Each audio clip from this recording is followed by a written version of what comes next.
सत्संगत जी, प्यार से बोलना जी, धन निरंकार जी। आशा करती हूँ आप सभी संत महापुरुष माता जी की कृपा से बहुत अच्छे होंगे। आप सभी का एक बार फिर से स्वागत है आपके अपने ही चैनल पर। आज का विषय है सेवा भाव से किया गया कर्म कभी व्यर्थ नहीं जाता। सत्संगत जी, तो चलिए सुनते हैं आज की ये साखी।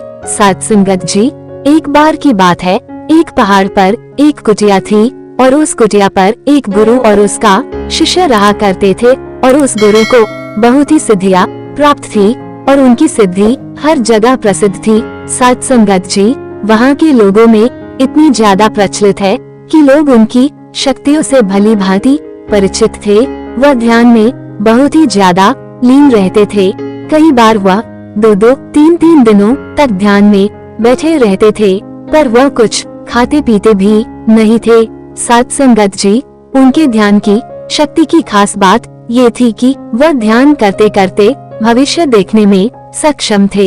एक बार ऐसे ही वे ध्यान में लीन थे तो एकाएक देखते हैं कि अगले 8 दिनों बाद उनके शिष्य की मृत्यु तय है और ये भविष्य देखकर वह अत्यधिक व्यथित हो जाते हैं और परेशान होते हैं। उनका ध्यान एकाएक बंद हो जाता है और वह सारी बातों को सोचकर घबरा जाते हैं और वह सोच में डूब जाते हैं। सत्संगत जी, कि मेरे शिष्य के पास जीवन के केवल 8 ही दिन शेष है। इसके बाद गुरु अपने शिष्य के पास जाते हैं और उसे कहते हैं कि मैं सोच रहा हूँ कि तुम अगले 8 दिनों के लिए अपने परिवार के पास उनके गांव में मिलने के लिए चले जाओ। यह बातें सुनकर उनका शिष्य बहुत ज्यादा खुश हो जाता है। सत्संगत जी, और वह अपने गुरु को कहता है कि गुरु जी, सच में मुझे भी बहुत दिनों से अपने परिवार वालों की याद आ रही थी।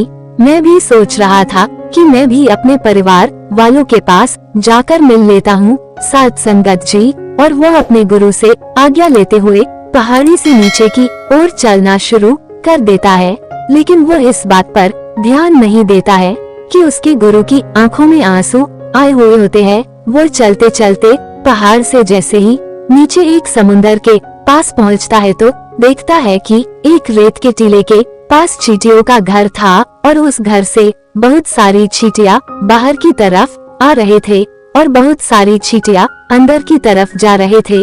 चींटियां आपस में बार बार टकराकर अपनी दिशा को खो देती थी। सत्संगत जी, और उसके बाद फिर से इधर उधर चलना शुरू कर देती थी।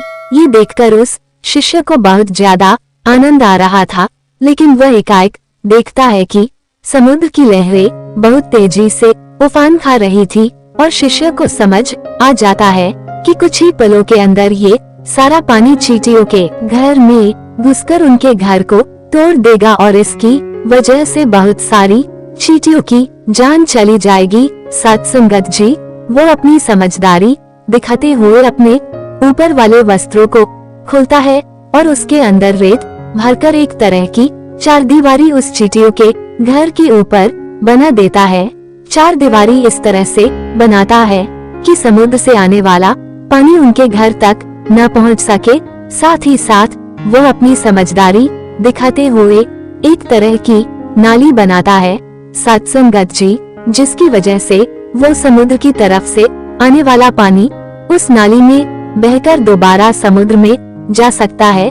इस समझदारी की वजह से बहुत सारी चींटियों की जान बचा लेता है और आने वाली एक नाव में बैठकर अपने घर की ओर समुद्र पार करके निकल जाता है। वो अपने परिवार के साथ आता है। सत्संगत जी, और उसे पता भी नहीं चलता कि कैसे समय गुजर जाता है। वो अपना सामान बांधकर सोचता है कि अगले दिन मैं अपने गुरु के पास वापस चला जाऊंगा। अगले ही दिन में सुबह सुबह वह अपने गुरु के पास जाने के लिए निकल जाता है। वहाँ उसके गुरु कुटिया में बहुत ही ज्यादा दुखी होते हैं। उनको लगता है कि उनके शिष्य के 8 दिन पूरे हो गए, अब तक तो मेरा शिष्य इस दुनिया को छोड़कर जा चुका होगा।